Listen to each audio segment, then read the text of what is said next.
Good afternoon, ladies and gentlemen. For those of you who do not know me, my name is Ahmad and I'm press counselor at the Pakistan Mission. So first of all, let me begin by thanking you all for being here today to attend this press briefing. You know, today marks the formal assumption of presidency of Security Council by Pakistan. Today we are joined by His Excellency Ambassador Asim Iftikhar Ahmad, who is joining us as President of the Security Council. So he'll make a brief statement explaining the program of work, and then we will be open for Q&A. Thank you. Thank you very much, and good afternoon, ladies and gentlemen, colleagues. It is my pleasure to brief you on the Security Council's program of work for July, a month during which Pakistan has the honor to serve as the President of the Council. And let me first of all begin by commending our colleagues from the Guyanese delegation, particularly Ambassador Caroline and their brilliant colleagues, for their very capable and principled stewardship of the Council during a very busy month of June. As you are aware, this is Pakistan's 8th term on the Security Council. We assume the presidency with a deep sense of responsibility and conviction. Our approach is firmly rooted in the purposes and principles of the UN Charter, peaceful settlement of disputes, sovereign equality of member states, and respect for international law and multilateralism. I would like to present to you some of the key highlights from the program of work, which was adopted earlier this morning by the Security Council. It includes a full schedule of periodic and mandated briefings and other meetings across a broad range of regional and thematic issues. Let me point to some of the key elements of this program.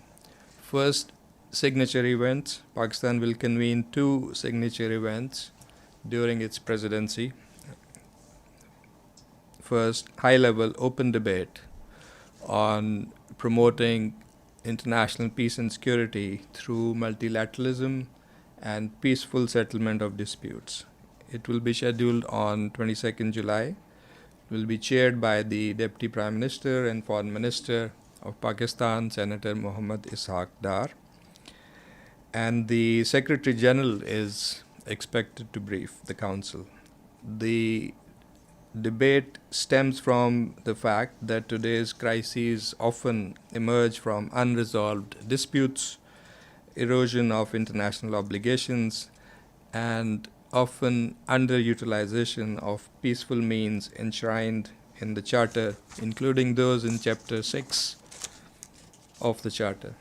We aim to reflect on the effectiveness of dispute settlement mechanisms, discuss obstacles to implementation of Council resolutions, explore ways to enhance diplomacy, preventive diplomacy, mediation, and technical support, and reinforce the commitments made in the Pact for the Future towards preventive diplomacy and peaceful dispute resolution. Secondly, we'll have a briefing on cooperation between the UN and regional and sub-regional organizations, and in that context, a briefing with the Organization of Islamic Cooperation. It will be held on 24th of July, and again, the Deputy Prime Minister and Foreign Minister of Pakistan will chair this briefing, and this meeting will spotlight the UN's engagement with the OIC, which represents 57 member states across 4 continents. The OIC has played an increasingly important role in conflict prevention and mediation, humanitarian response, and post-conflict recovery, and particularly promotion of dialogue and cooperation. This briefing will explore ways to institutionalize and deepen cooperation between the UN and the OIC, especially in support of peace processes in different situations. And we'll also have the quarterly open debate on Middle East, including the Palestinian question, This is scheduled on 23rd of July, and we are considering to elevate it to a ministerial level.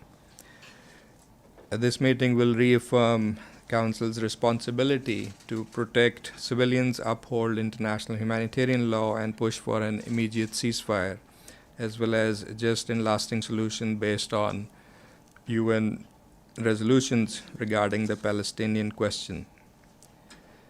Then you will have a look at the program of work throughout the month. The Council will consider several country-specific and thematic files. Mostly these are mandated briefings and situational updates. These include Colombia, we have Haiti, we have Cyprus, we have Sudan, ICC, and updates, monthly updates on Syria, Yemen, and also consultations on Lebanon in the context of Resolution 1701. We remain ready to convene additional meetings should developments on ground, particularly in Africa, Middle East, Asia, require timely Council engagement. Lastly, on working methods to which Pakistan is deeply attached as an elected member of the Security Council, let me briefly outline our working methods and approach for this month. First, transparency and inclusivity. We are committed to an open and consultative presidency. We will remain in touch. We will maintain close coordination with all council members and keep the wider UN membership engaged. We will also ensure timely and clear communication with the media and the civil society.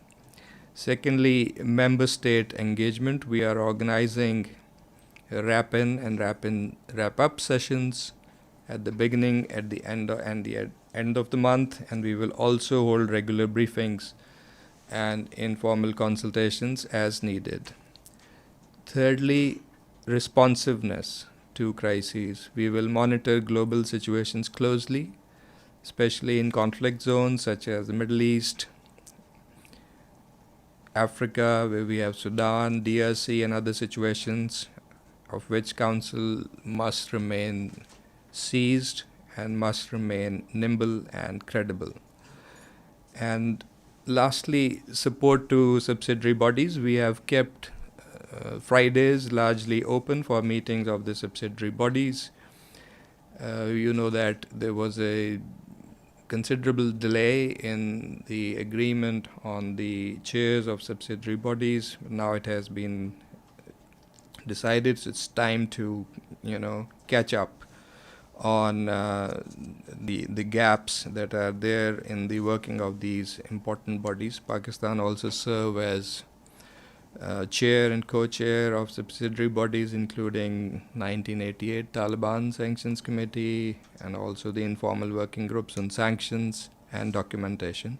We'll continue efforts to enhance transparency, accountability, and coherence in the work of these bodies. Looking ahead, our focus will remain on ensuring that the Council's work this month is anchored in three key principles: responsibility, relevance, and resolve. We are mindful of the role and responsibility of the presidency and will approach this task with professionalism and the seriousness that it deserves. We value continued engagement of the media, in particular, in conveying the work of the Council to global public, and welcome your comments, your questions, and insights as we move forward. With that, I would like to conclude my opening remarks, and I'm available for your questions and comments. Yes, Eddie, please. Thank you very much, Mr. Ambassador, on behalf of the United Nations Correspondents Association, for doing this briefing. My name is Edith Lederer from the Associated Press. First, a question on your two signature briefings on multilateralism, on the 22nd and on UN engagement with the OIC on the 24th. Are you expecting any outcome documents on either of those meetings? And secondly, the Council is going to be discussing Haiti tomorrow, and the president of the Economic and Social Council today urged the Council to take action on trying to beef up funding for a logistics package for the multilateral force in Haiti. Are you expecting any action to be taken? Thank you. Thank you. Thank you, Edith. On your first question, yes, we have two signature events, as I pointed out. And yes, we will be aiming for outcomes from both events. And this is in line with what I see and hear in general, not only among the council members, but among the non-council members, that there is expectation that council's work, council's discussions and proceedings should also lead to outcomes where possible. So we have that desire and that expectation, and we'll brief you more about that as we proceed with those discussions. Secondly, your question about Haiti, and you referred to the remarks by the president of the ECOSOC, which obviously ECOSOC is also engaged closely with the developments in Haiti. And incidentally, we had a full discussion on Haiti in the month just ended. And all those questions about how to tackle this very complicated situation that is there in terms of response and what kind of best possible response and in what time frame are under discussion. And as you know that the recommendations of the Secretary General that were contained in his letter of 24th February before the Council. So I can tell you that there is already an intense discussion among the Council members, and tomorrow's briefing and consultations, obviously, which are on BINU, also are in a way related. So this discussion is ongoing. We hope to move in a positive direction. Dr. Siam. Thank you. Assalamu alaikum, Mr. Ambassador. Abdel Hamid Siam of the Arabic Daily Al-Quds Al-Arabi. I have two questions. One for you as a representative of Pakistan, and the second about the UN. And my first question about the position of Pakistan, you took a principled position supporting Iran when it was attacked by Israel and the US. Are you concerned that they might start targeting Pakistan being a nuclear state?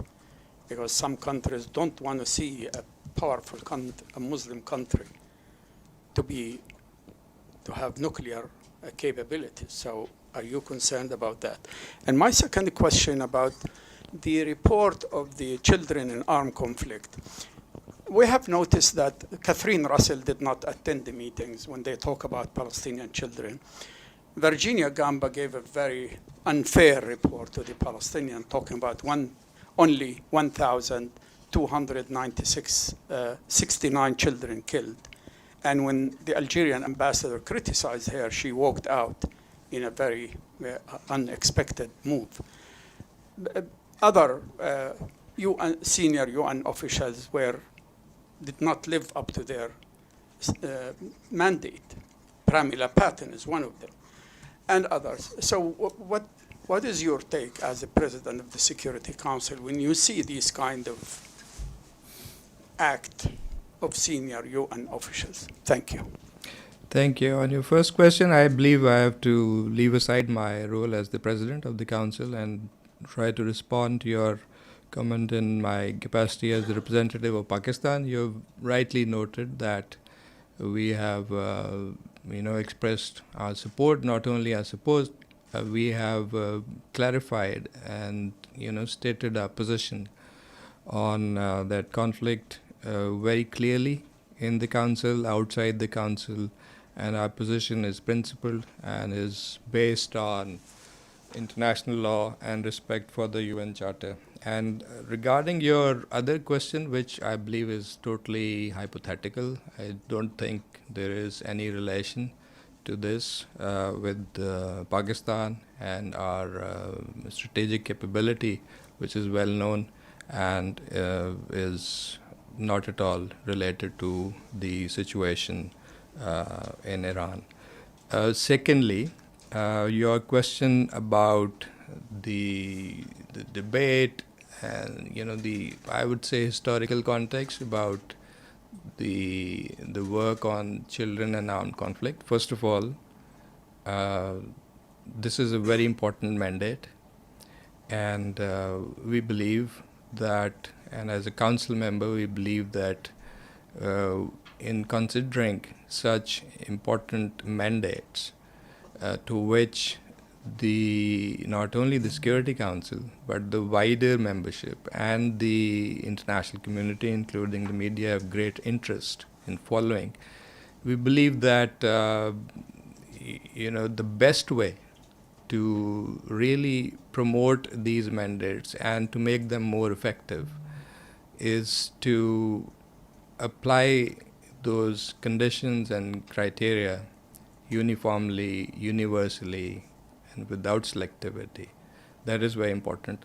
So if we are able to do that, then we will be strengthening those mandates. But if we are failing to do that, that would mean automatically that we are actually undermining those mandates. So those are my comments on that. Yes, please. Thank you very much. And thank you, Ambassador. It's Pamela Falk from U.S. News and World Report. On non-proliferation, what is in your national capacity, what is Pakistan's position on Iran threatening to withdraw from the NPT, the Non-Proliferation Treaty, since in light of the fact that Pakistan is not a party to the NPT, even though it's a nuclear power? And are you encouraging Iran to return? Europe just did that, encourage Iran to return to IAEA talks. Thank you. Yeah, thank you. Again, in the national capacity, we've clarified, we have stated our position, and because this issue has been on the agenda of the Security Council for quite some time, and we have had the opportunity to express ourselves, so our views are very clear. We've always stated, and we continue to maintain, that the best way to address the Iranian nuclear issue in all its complexity is through dialogue and diplomacy. And we believe that this was in a big way derailed by what happened and by those attacks.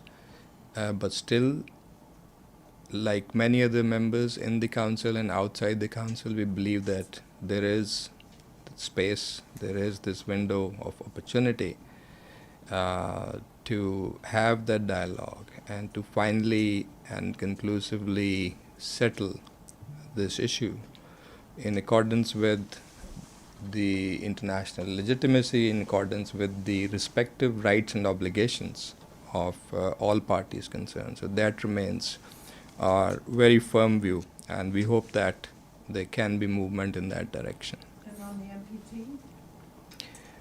NPT? I can't, comment on what particular steps, Iran is going to take. That's their decision. But I think the hope is that, remaining within that framework, there can be talks, there can be dialogue that can peacefully settle this issue. Thank you. Iftikhar sir, followed by Daisy.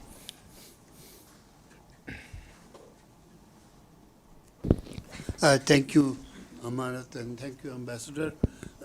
With regard to the signature event about OIC UN cooperation I would like you to elaborate on the reasoning for bringing it in the Security Council, as the UN General Assembly routinely adopts resolutions calling for strengthening of UN cooperation with OIC.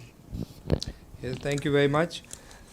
Basically, there are one or two key reasons. Firstly, if you look at the work of the Security Council, and if you look at the charter, then the cooperation with regional organizations, regional and sub-regional organizations and arrangements is a fundamental part. You have the Chapter 8, and we see that there is that cooperation which has gone to a great extent, and that level of cooperation with certain regional organizations is very much developed. So you have the African Union, you have the European Union, you have several sub-regional organizations in Africa. And similarly, OIC is an important a multilateral organization. It has 57 members. There are many areas which I mentioned also, which have been subject of cooperation between the OIC and the UN, and many of those areas, country and region specific, and thematic issues like counterterrorism, counter-extremism, and many other things, humanitarian issues, they relate to OIC's areas of interest. And let's not also forget that together with Africa, which has many issues on the agenda of the Security Council, if you look at the whole list of issues of which the Security Council is seized, many of those issues are also related to the OIC. So we see there is great value in having that interaction between the OIC and the UN Security Council, and such briefings have been held in the past, not very frequently or regularly. So we thought that this is a good opportunity to bring that interaction back in focus. Daisy. Yes, Ambassador Shudachi with China Central Television. First, wish you a peaceful month. Two questions. First, in the capacity of Pakistan, we know that Pakistan, Russia, and China submitted a draft resolution on Middle East. How did that go? Will there still be a meeting to take action on that draft resolution? And secondly, in the capacity of the Presidency of the Security Council on Gaza, our audience, we all saw all those, Security Council debate. Many member states in the Council said, we urge Council to take actions. They are the Council member. They urge Council to take the actions. What actions can the Council still do with one permanent member blocking basically everything on Gaza? Thank you. Thank you. So on your first question, and I think I have something to say, obviously, in my national capacity. So I'll assume that role. As you rightly noted, there is a draft resolution that was proposed, and it's on the table. It was jointly proposed by Pakistan, China, and Russia. And the objectives of that resolution were pretty clear, with regard to what happened, and basically seeking ceasefire. And when the ceasefire happened, we modulated it to welcome or to take note. All possibilities are there. So this, in fact, is the only text which is currently on table. It remains under discussion and consideration. We believe, and you might agree, that there may be a need to take note or welcome the ceasefire, and to have it endorsed by the Council. So this discussion, is there. The draft is still on the table, which means... Yes, draft is there. Secondly, about Gaza, Yeah, I can comment as a president also. I mean, this situation has been there. I mean, you know the ins and outs. You know the open debates and the discussions that have taken place in the council. And there was, after a considerable wait, I would say there was the most recent effort by the E10, which was supported by 14 members. Unfortunately, couldn't go through.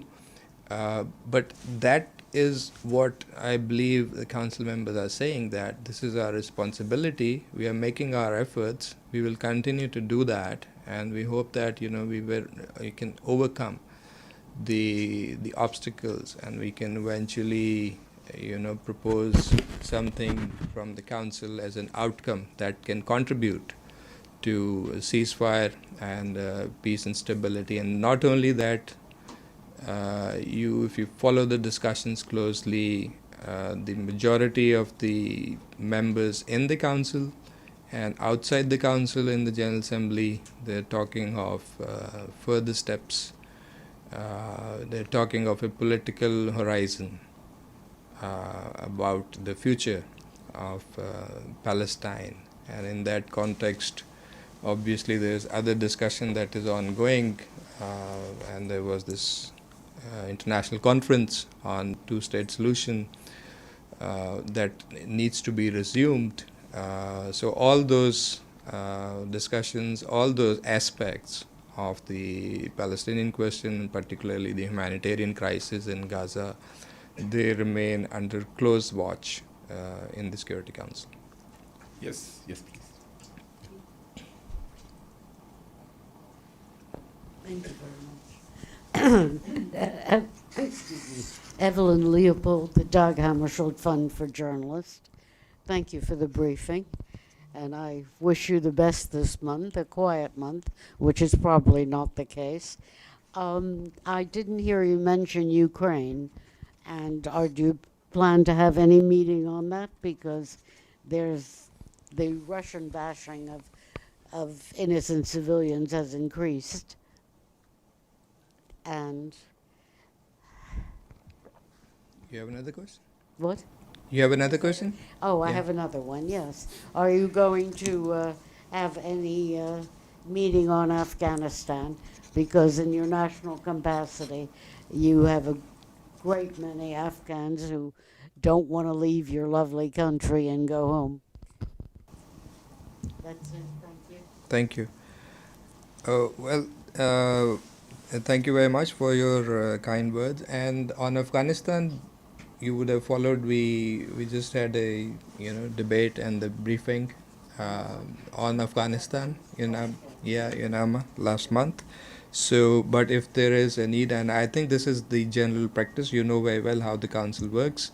There is a program of work which includes many of the mandated and periodic meetings and briefings, but council is the master of its own procedure, and we discuss. We are continuously watching and following the developments, and wherever a situation requires to be taken up, it is done. That remains the case for Afghanistan, and as well as on Ukraine. You've seen that in the previous months, Ukraine was not reflected perhaps initially in the program of work, but eventually you saw that there were meetings that were organized and took place. So that can very well be the case now. Linda, followed by Lenka. Thank you. Linda Vasulo with NPR here at the UN. My question is in regard to Gaza. I was wondering, perhaps in your national capacity, what role do you think that Hamas could or should play in the future of Gaza? And also in the larger issue of a two-state solution, given that Hamas has called for, has historically in its charter called for the destruction of Israel, I was wondering how you see that meshing. Well, actually, in some ways, it's a complicated question and a situation, but for me, it's not for me, even in a national capacity, to say. Basically, it's an intra-Palestinian issue which they need to discuss and address. And I think the best way is to leave it to the Palestinians how they wish to see, what kind of future, what kind of, future arrangements, what kind of future governance, they are looking at in the entire, Palestinian territory, including Gaza. So that would be my response. I would not like to venture, into going, beyond that. Lenka. Thank you very much, Ambassador, and good luck with your presidency. I just wanted to follow up on Deji's question. What is the timeline for the voting on the resolution? And do you think you can convince the United States to vote in favor? Thank you. What is the timeline on the resolution? When could we see the voting happen? And do you think you can convince the United States to vote in favor on the resolution on Iran? Yeah, okay. I mean, at the moment, there is no timeline, but, there are discussions going on. And I can only tell you at this point of time that, obviously there are differences on the text that has been tabled. So we need to see, on what basis and on what kind of language and formulations can garner maximum support, including the support of all the permanent members to have any such resolution adopted. And my colleague was actually pointing out to me that I missed one element from the program from my initial remarks, which is about a briefing that we are going to organize on 29th of July, and this is on UN peace operations. So we'll have briefings by both Under Secretary Generals DPO and DPPA, and this will be in the context of Secretary General's ongoing review on peace operations. Will be an important briefing. Do we have any more questions? Yes.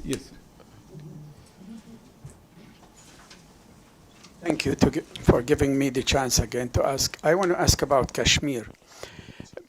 Between 1948 and 1951, there were, I think, 7 Security Council resolutions calling for the right of the Kashmiri people for self-determination through referendum, and one of the resolutions to take the issue to the ICJ.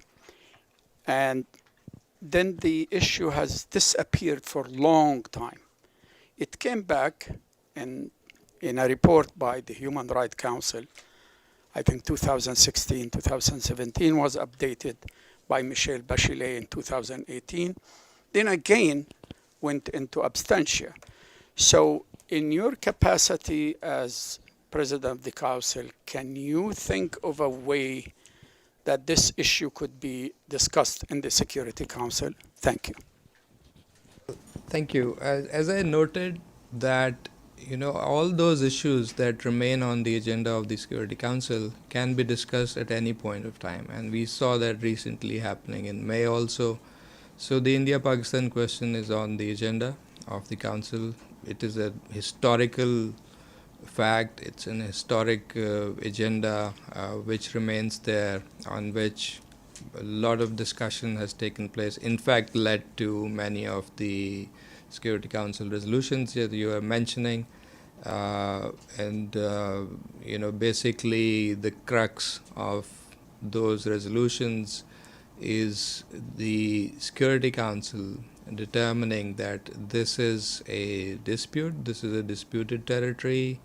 The principle for peaceful resolution of this dispute was also specified by the Security Council. That is the principle, the right of self-determination, and the method in which this was to be decided was also stipulated in those resolutions that there will be a plebiscite under the auspices, organized under the auspices of the United Nations, in which not India, not Pakistan, but the Kashmiri people will decide about their future, whether they want to accede to India or Pakistan. The problem in what was apparently a simple, situation, a simple problem that was brought to the Security Council, and then the Council working under the peaceful settlement procedures recommended, that method and that principle of resolving this issue became complicated because one of the parties, that's our neighbor, that backtracked on its own obligations to the Kashmiri people, to the council, to the international community. Here I'm talking in my national capacity, and refused to let that plebiscite take place. So that is the core of the problem. This is an issue that is a fundamental dispute between India and Pakistan that is there, that has remained there. It is festering dispute, and it has several dimensions. It obviously has peace and security dimensions. It has political and legal dimensions. And it also has human rights dimensions. As you mentioned, there were two very big, strong reports by the Office of the High Commissioner for Human Rights in 2018 and 2019. So, in all of these aspects, this is an issue that has been there, unresolved. It is a cause of tensions and frictions between India and Pakistan. It is impeding development and friendly relations in our region. And it is time that this be addressed. And I would say this is not only a responsibility of Pakistan, and we are here only temporarily for 2 years as a non-permanent member. I think it's the responsibility of the Security Council itself, and particularly the permanent members, to see that they take certain steps to actually get their own resolutions implemented. That's the way forward. Yes. Thank you. Thank you, Ambassador, for your briefing. My name is Yu from Kyoto News Japanese Media. So I have follow-up one question about NPT. So, but it's not just only treaty, but also more in general about non-proliferation. So what do you think about the non-proliferation, like that Iran or DPRK to get the nuclear weapons? So, and then do you have any comment to the NPT, like it's unfair or something like that? Thank you. Could you repeat the last part? Do you have any comment to the NPT, the treaty of NPT, like it's not fair or something like that? Thank you.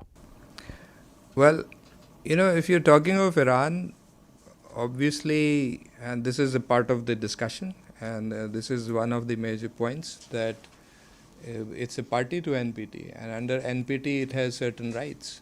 And it has, those rights need to be respected. So this is part of the overall discussion. Because we see that some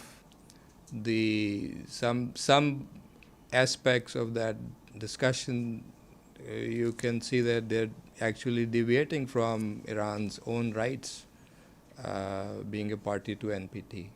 So once again, I can only say that this is a complicated discussion that has been further complicated by the military attacks on the nuclear sites. And we hope that despite this, there would be a way to return to dialogue for a peaceful outcome. Thank you. I think we can. So, with this, we come to the conclusion of the briefing. Thank you very much, everybody.